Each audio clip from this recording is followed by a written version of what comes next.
WhatsApp everyone, welcome back to the channel. और आज हम लोग डिस्कस करेंगे अकाउंटेंसी का एक काफी इंपॉर्टेंट चैप्टर। अब देखो ये थ्योरेटिकल पार्ट है तो कुछ लोगों को थ्योरेटिकल पार्ट काफी बोरिंग लगता है, लेकिन जनरली इतना तो समझना होगा कि प्रैक्टिकल पार्ट आपका तभी कवर हो पाएगा अच्छे से जब आप उसके थ्योरेटिकल पार्ट पे फोकस करेंगे। क्योंकि जब तक आप अकाउंट्स में थ्योरेटिकल पार्ट पे फोकस नहीं करेंगे प्रैक्टिकल में कहीं ना कहीं प्रॉब्लम तो आएगा ही आएगा। तो सबसे पहले हम लोग को स्ट्रॉन्ग करना है हमारा थ्योरेटिकल पार्ट। अब कुछ लोग थ्योरेटिकल पार्ट नहीं पढ़ते हैं, कुछ बच्चों को काफी बोर लगता है, लेकिन उनको भी एटलीस्ट थ्योरेटिकल पार्ट पढ़ना पड़ेगा। जब तक हम थ्योरेटिकल पार्ट्स को अच्छे से स्ट्रॉन्ग नहीं कर पाएंगे कहीं ना कहीं इन फ्यूचर हर जगह अकाउंटेंसी में प्रॉब्लम होते ही रहेगा। तो थ्योरेटिकल पार्ट को बिल्कुल भी बोरिंग नहीं पढ़ना है, उसको बिल्कुल इंटरेस्ट बना करके पढ़ना है, इंटरेस्ट लेकर के पढ़ना है, पढ़ने में मजा आएगा। अब किसी भी चैप्टर को इंटरेस्ट कैसे बनाना है ना, वो आप यहाँ से सीखेंगे। किसी भी चैप्टर को इंटरेस्ट बना के कैसे पढ़ना है, किसी भी बड़े चैप्टर को शॉर्ट फॉर्म में कैसे समझ लेना है, वो मैं आपको अच्छे से समझाऊंगा। तो आज एक इंपॉर्टेंट चैप्टर अकाउंटेंसी का जनरली 4th नंबर चैप्टर जो आपका है process and bases of accounting. Mainly दो ही टॉपिक इस चैप्टर्स में है और दोनों टॉपिक को हम लोग आज के वीडियो में ही कवर कर लेंगे। पहला हमारा प्रोसेस ऑफ अकाउंटिंग और दूसरा बेसिस ऑफ अकाउंटिंग। बस दो ही टॉपिक है जो आज के वीडियो में कवर करना और ये चैप्टर हमारा आज ही हो जाएगा कंप्लीट। अब सबसे पहले हम बात करें प्रोसेस ऑफ अकाउंटिंग की। तो अकाउंटिंग क्या होता है ये तो आप स्टार्टिंग पहले चैप्टर में पढ़ चुके हैं। अब जो लोग नहीं पढ़े होंगे वो प्लेलिस्ट में जाकर के अपना वीडियो चेक कर लें, वहां पे अकाउंटिंग क्या होता है ये आपको क्लियरली मिल जाएगा। तो सबसे पहले प्रोसेस ऑफ अकाउंटिंग यानी अकाउंटिंग करने के हमारे कुछ प्रोसेस होते हैं। यानी कि प्रोसेस का मतलब कि स्टेप को फॉलो करना कि पहले कौन सा काम करना है, फिर कौन सा काम करना है, फिर कौन सा काम करना है। तो ये हमारे कुछ प्रोसेस ऑफ अकाउंटिंग है।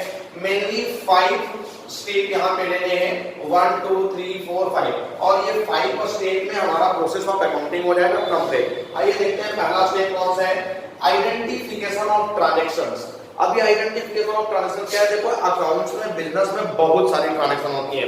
तो बहुत सारे ट्रांजैक्शन होते हैं, उसमें कुछ फाइनेंशियल नेचर की भी ट्रांजैक्शन होती है, कुछ नॉन फाइनेंशियल नेचर की भी ट्रांजैक्शन होती है। फाइनेंशियल नेचर का ट्रांजैक्शन का मतलब कि जिनको हम कैश के फॉर्म में मेजर कर पा रहे हैं, which can be capable in the form of cash or in the terms of money, and the transactions which are not capable in the terms of money is called non financial transaction।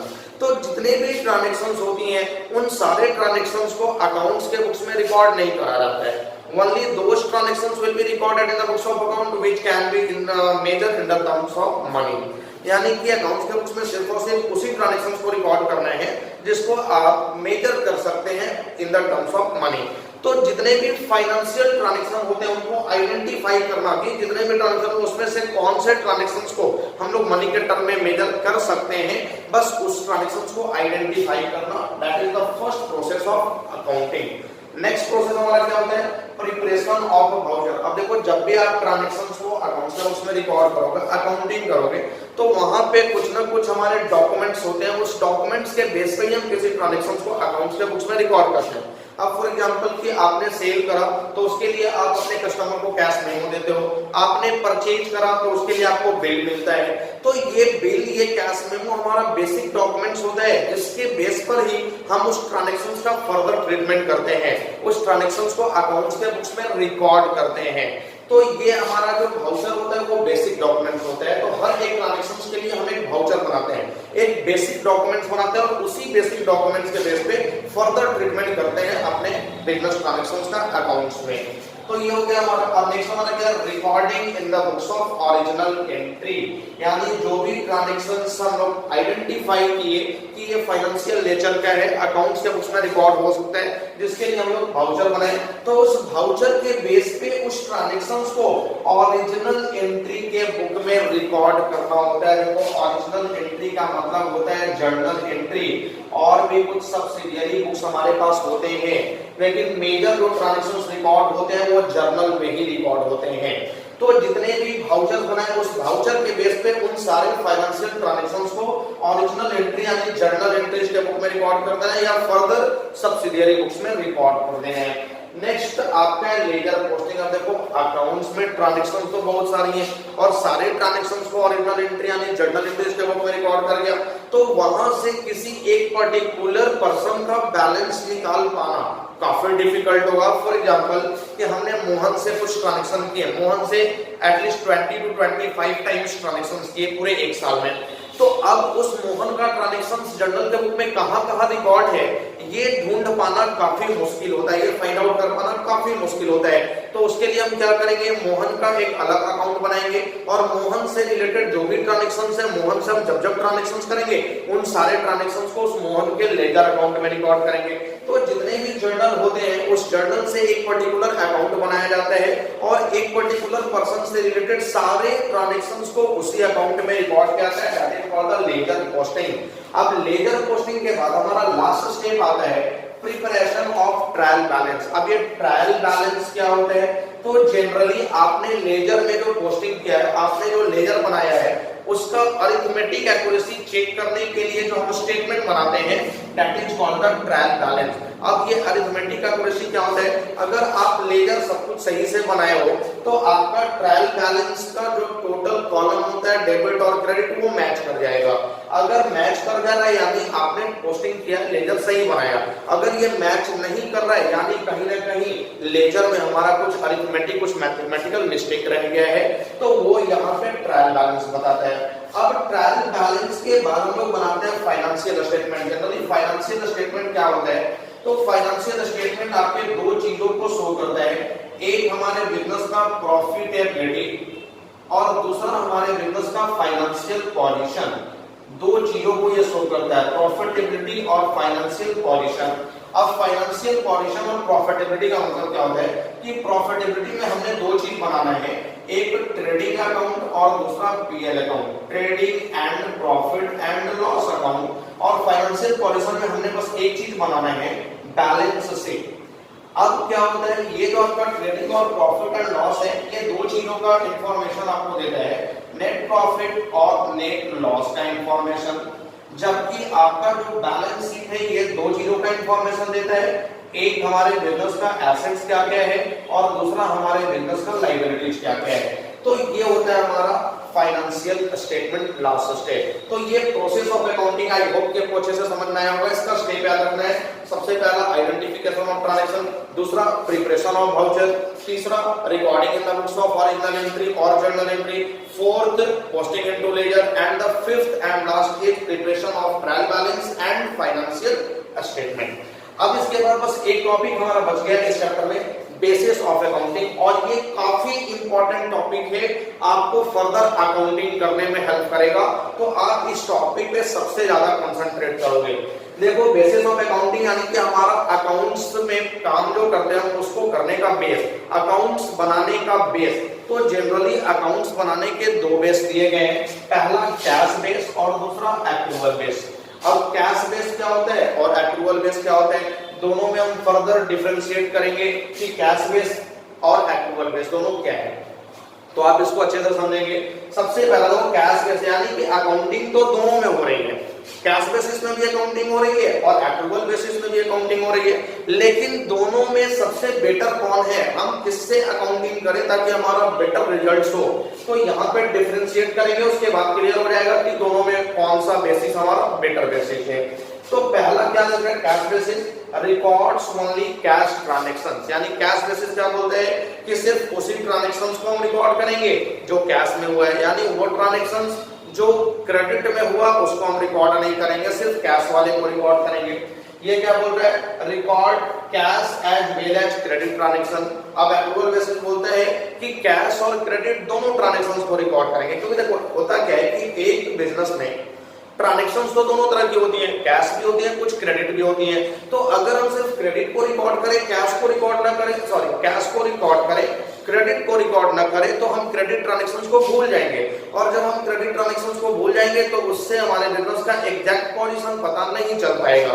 तो accrual basis क्या बोलता है कि cash को भी record करो और credit को भी रिकॉर्ड करो, जबकि कैश बेसिस बोलता है कि सिर्फ और सिर्फ कैश को रिकॉर्ड करो, क्रेडिट को रिकॉर्ड मत करो। नेक्स्ट क्या बोल रहा है, इनकम और एक्सपेंडिचर के पॉइंट ऑफ व्यू से बात करें तो all income and expenditure are recorded, all income and expenditure are recorded when they are received और पेड। यानी कैश बेसिस क्या बोलते हैं कि इनकम को तभी रिसीव करो जब उसके बदले कैश मिल गया, और एक्सपेंडिचर को तभी रिकॉर्ड करो जब उसके बदले कैश पेड कर दिया गया। जबकि हमारा एक्रूअल बेसिस क्या बोलते हैं कि नहीं, आप सारे इनकम और एक्सपेंसेस को रिकॉर्ड करो, चाहे उसके बदले कैश मिला हो या कैश नहीं मिला हो, कैश पेड किया हो या कैश पेड नहीं किया हो। तो all the income and expenses are recorded whether they are received और पेड और नॉट। अब फॉर एग्जांपल कि हमने किसी स्टाफ को सैलरी देना है, हमारे यहाँ एक रेगुलर स्टाफ था जिसको मैं 5000 पर मंथ का सैलरी देता हूँ। अब मैंने 5000 पर मंथ करके उसको 10 मंथ का सैलरी दे दिया, यानी 50,000 का सैलरी उसको पे कर दिया, जबकि सैलरी तो 12 मंथ्स का पे करना था। तो यहाँ पे 12 into 5000 करेंगे तो 60,000 आएगा, यानी सैलरी हमने देना कितना था 60,000, जबकि हमने पे कितना कर दिया 50,000। तो यहाँ पे एक्रूअल बेसिस क्या बोलता है कि 50,000 जो आपने पे किया उसको भी रिकॉर्ड करो, और 10,000 जो आपने पे नहीं किया उसको भी आउटस्टैंडिंग सैलरी के रूप में रिकॉर्ड करो। यानी टोटल आप 60,000 रिकॉर्ड करो, क्योंकि एक्चुअल सैलरी एक ईयर का 60,000 पे करना था, जिसमें आपने 50 पे कर दिया, और 10 पे नहीं किया उसको भी रिकॉर्ड करो आउटस्टैंडिंग सैलरी लिख करके। तो ये हो गया। जबकि हमारा कैश बेसिस क्या बोलता है कि अगर आपने 50,000 पे किया तो बस आप 50,000 को रिकॉर्ड करो, 10,000 जब आप पे करोगे तब आप इसको रिकॉर्ड करना, अभी उसको रिकॉर्ड नहीं करना है। सिमिलरली अगर हम देखें इनकम की बात करें तो इनकम में भी अगर हमारा सेम अमाउंट लेता हूं मैं एग्जांपल में कि अगर 60,000 का इनकम मिलना था करंट ईयर में, 60,000 का इनकम होता है और उसमें 50,000 मिल गया, 10,000 नहीं मिला, तो एक्रूअल बेसिस क्या बोलेगा कि आप 50,000 जो मिला उसको रिकॉर्ड करो, और 10,000 जो नहीं मिला उसको आप एक्रूड इनकम लिख करके रिकॉर्ड करो, यानी रिकॉर्ड ओवरऑल 60 ही करो।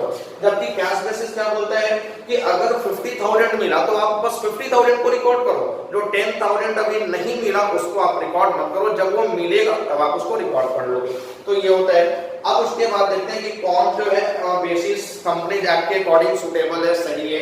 ये क्या बोल रहा है, not recognised as per companies act, यानी कैश बेसिस को कंपनीज एक्ट पहले ही क्लियर कर दिया कि मैं इसको रिकॉग्नाइज नहीं करूंगा। जबकि क्या बोल रहा है, recognised as per company act, यानी कि जो हमारा एक्रूअल बेसिस है वो कंपनीज एक्ट उसको रिकॉग्नाइज करता है, यानी कंपनीज एक्ट कैश बेसिस को सही नहीं मानता, जबकि एक्रूअल बेसिस को बिल्कुल सही मानता है। नेक्स्ट क्या है, do not ascertain correct profit और लॉस। अब जब इसमें क्रेडिट ट्रांजैक्शंस रिकॉर्ड ही नहीं हो रही हैं तो फिर ये बेसिस करेक्ट प्रॉफिट और लॉस कहां से शो करेगा, तो ये करेक्ट प्रॉफिट और लॉस शो नहीं करता, जबकि accrual basis ascertain correct profit और लॉस, यानी करेक्ट प्रॉफिट और लॉस को शो करता है, क्योंकि आप यहाँ पे कैश और क्रेडिट दोनों ही ट्रांजैक्शंस को रिकॉर्ड कर रहे हो, तो ये करेक्ट प्रॉफिट और लॉस शो करता है। अब देखते हैं कौन किसके लिए बेटर होता है, तो यहाँ पे इसका सुटेबल फॉर प्रोफेशनल्स, यानी ये जो कैश बेसिस है प्रोफेशनल के लिए सुटेबल होता है। प्रोफेशनल का मतलब for example chartered accountant, doctors, lawyer, इन सब के लिए ये क्या है, बिल्कुल सुटेबल है, क्योंकि ये चार्टर्ड अकाउंटेंट, डॉक्टर्स, लॉयर, ये सब का सब अपना जो काम करते हैं ना ये कैश में करते हैं, इनकी जितनी भी डीलिंग्स होती हैं वो सब के सब कैश में होती हैं, तो कैश बेसिस इन प्रोफेशनल्स के लिए सुटेबल होती है, जबकि एक्रूअल बेसिस इसके लिए सुटेबल होती है adopted by business enterprise with profit motive, यानी वो बिजनेस एंटरप्राइज के लिए सुटेबल होती है जो प्रॉफिट मोटिव के पर्पस से चलाई जा रही है, जहां पे कैश और क्रेडिट दोनों ही ट्रांजैक्शंस होंगे, तो उनके लिए ये एक्रूअल बेसिस सुटेबल है। तो ये थे हमारे कुछ basic difference between the cash basis and accrual basis of accounting, और बस यही दो टॉपिक हमने कवर करने थे इस चैप्टर में, और ये चैप्टर भी हम लोग का हो गया कंप्लीट। एक आपका प्रोसेस ऑफ अकाउंटिंग और एक basis of accounting. There are high chances to be arise question from this topic in the examination, any state board examination or any CBSE board examination, so you must concentrate on this chapter properly। तो आप I hope कि आपको अच्छे से ये chapter ये दोनों topics में समझ में आ गए होंगे, और अगर समझ में नहीं होंगे तो आप कमेंट सेक्शन में मैसेज करके भी पूछ सकते हैं, जो भी टॉपिक क्लियर नहीं हो पाएगा। तो आप इस चैप्टर्स का नोट्स बनाइए, नोट्स बना करके आप अच्छे से इसको पढ़िए, और उसके बाद फिर हम लोग नेक्स्ट डे लेकर के आएंगे नया chapter, chapter number 5, the most important chapter of accountancy. तब तक आप इसको अच्छे से पढ़िए, और हाँ वीडियो को लाइक और शेयर करना मत भूलिए। आप जरूरत पड़े तो लोगों तक इस वीडियो को शेयर करने का काम करें, ताकि लोगों को भी ये इन्फॉर्मेशन अच्छे से मिल जाए, चैप्टर्स की नॉलेज अच्छे से मिल जाए। तो लाइक करते रहिए, शेयर करते रहिए। अगर आप चैनल पे नए आए हैं तो चैनल को सब्सक्राइब करिए, ताकि आपको आगे आने वाले वीडियो की इन्फॉर्मेशन मिलती रहे। Thank you.